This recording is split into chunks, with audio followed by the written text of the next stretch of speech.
Good morning students. Biology classes में मैं Sunaina ma'am आपका स्वागत करती हूँ। स्टूडेंट्स, आज हम लोग बायोलॉजी में चैप्टर 2 पुष्पों में लैंगिक जनन से रिलेटेड कुछ टर्मिनोलॉजी के बारे में जानेंगे। तो जिसमें कि आज हम देखेंगे माइक्रोस्पोर यानी लघु बीजाणु जनन और पराग कण के बारे में, पॉलन ग्रेन के बारे में। ठीक है, तो माइक्रोस्पोर के बारे में आपको बताया गया था पिछले वीडियो। आप जो नहीं जानते हैं वो पिछले वीडियो हमारा देख लीजिए। तो माइक्रोस्पोर जो था वो हमने कहाँ देखा था, तो पुष्प के अंदर देखा था। यानी कि पुष्प के अंदर ही क्या होता है, माइक्रोस्पोर जो है होते हैं। और ये माइक्रोस्पोर जो होते हैं वो मेल गैमेटोफाइट होते हैं। यानी कि microspore is the first cell of male gametophyte. Microspore जो होता है, यहाँ आप देखिए कि हमने एक मतलब कि फिगर लिया है माइक्रोस्पोर्स का, एक टीएस लिया है, ट्रांसवर्स सेक्शन लिया है। तो इसमें हम देख रहे हैं कि कैसे मतलब कि परागकण जो है वो माइक्रोस्पोर के अंदर जो है सुरक्षित रहते हैं, और कैसे परागकण जो के स्पोर्स क्या होते हैं, एक एक्साइन और इंटाइन यानी कि बाह्य चोल और अंतःचोल के द्वारा जो है कवर रहते हैं। तो यहाँ हम स्टूडेंट ये देखेंगे माइक्रोस्पोर जो होते हैं इनका जो आकार होता है वो क्या होता है, वो अंडाकार होता है, यानी कि वो ओवल होता है। ठीक है, और ये माइक्रोस्पोर का जो अलग अलग फूलों में माइक्रोस्पोर्स के जो मतलब कि साइज होते हैं वो कितना से कितना होते हैं, तो 25 से लेकर के 50 माइक्रोमीटर होते हैं। ठीक है, तो इस तरह से हम क्या देखेंगे कि फूलों में जो ये माइक्रोस्पोर जो होते हैं वो बहुत ही क्या होते हैं, सूक्ष्म होते हैं, जिसे कि मतलब कि कहिए कि कण के समान होते हैं, जिसे कि हम आसानी से नहीं देख पाते हैं। इसे हम माइक्रोस्कोप से ही देखने में सक्षम हो सकते हैं। ठीक है, चलिए अब हम देखेंगे दूसरे टर्मिनोलॉजी की बात कि पॉलन ग्रेन्स होता क्या है, यानी कि परागकण किसे कहते हैं। तो परागकण की जब बात की कहेंगे तो यहाँ देखिए, जब लघु बीजाणु के अंदर एक भित्ति बन जाती है, तो देखिए यहाँ हमने एक क्या लिया है, लघु बीजाणु जनन लिए हैं। ठीक है, तो लघु बीजाणु जनन जो होता है यानी कि लघु बीजाणु जनन का तात्पर्य है कि क्या माइक्रोस्पोर का क्या होना, फॉर्मेशन होना। तो माइक्रोस्पोर का फॉर्मेशन किसमें होता है, तो वो किसके अंदर होता है, तो लघु बीजाणु धानी में होता है।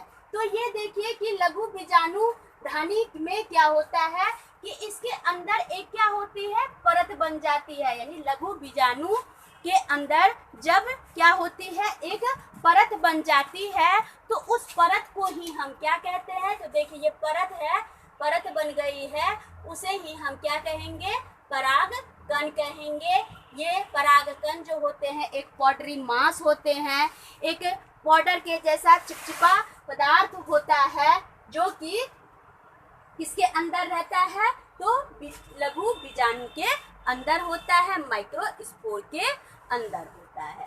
ठीक है, चलिए आगे हम देखेंगे। तो ये जो माइक्रोस्पोर होते हैं वो क्या होते हैं, अलग अलग फूलों के प्रजाति, जैसे कि गुड़हल हो गया, चमेली हो गया, गुलाब हो गया। तो जितने अलग अलग फूल होंगे उसमें अलग अलग फूलों के प्रजातियों में जो पॉलन ग्रेन्स का साइज जो होता है या उसका रंग, रूप, आकार, प्रकार, बनावट, ये क्या होते हैं, साइज के अनुसार अलग अलग प्रजातियों में अलग अलग होते हैं, अर्थात भिन्न भिन्न होते हैं। ठीक है, तो हम ये नहीं कह सकते हैं कि प्रत्येक फूल का परागकण जो है वो एक समान होता है, तो ये बिल्कुल गलत होगा। ठीक है, तो हमेशा ये याद रखिएगा कि अलग अलग होते हैं। चलिए अब हम आपको बताते हैं कि पॉलन ग्रेन के को जो है मतलब कि कैसे मतलब कि प्रोटेक्शन मिलता है। तो पॉलन ग्रेन को प्रोटेक्शन किसके द्वारा मिलता रहे हैं इस स्ट्रक्चर में कि एक संरचना है एक्साइन और इंटाइन, यानी कि अंतःचोल और बाह्यचोल। फिर जानेंगे कि एक्साइन और इंटाइन क्या होता है, ठीक है। तो यहाँ देखिए एक्साइन जो होता है, जब प्रत्येक परागकण, देखिए यहाँ जब प्रत्येक परागकण का केंद्रक और कोशिका द्रव, ये कोशिका द्रव यानी कि कोशिका के अंदर जो द्रव जैसी संरचना होती है उसको कोशिका द्रव कहते हैं, साइटोप्लाज्म कहते हैं। तो ये केंद्रक और कोशिका द्रव जब दो भित्तियों के द्वारा, तो दो भित्ति के द्वारा, एक भित्ति ये हो गया और दूसरा भित्ति ये हो गया, तो दो भित्ति के द्वारा क्या होता है, घिरा हुआ रहता है। और बाहरी भित्ति को ही हम क्या कहते हैं, बाहरी भित्ति को हम क्या बोले, एक्साइन बोले, और अंदर के भित्ति को हम क्या बोले, इंटाइन बोले, ठीक है। तो एक्साइन और इंटाइन जो होते हैं एक प्रकार के केमिकल का बना होता है। तो एक्साइन जो है वो स्पोरोपोलेनिन का बना होता है। आपसे पूछा जाएगा कि लघु बीजाणु के अंदर परागकण बनने में जो मतलब कि एक कवरिंग होता है, वो जिसे कि हम बाह्यचोल कहते हैं, तो बाह्यचोल का जो है किससे बनी होती है, तो हम क्या बोलेंगे, स्पोरोपोलेनिन की बनी होती है। ये है स्पोरोपोलेनिन की बनी एक क्या होती है, एक पदार्थ होता है स्पोरोपोलेनिन, जो कि पॉलन ग्रेन के ऊपर क्या हो, चारों ओर जो है वो मोटी परत बनाता है, जिसके कारण परागकण के जो वाल हैं, पॉलन ग्रेन्स के जो वाल हैं, वो क्या रहते हैं, प्रोटेक्ट रहते हैं, ठीक है।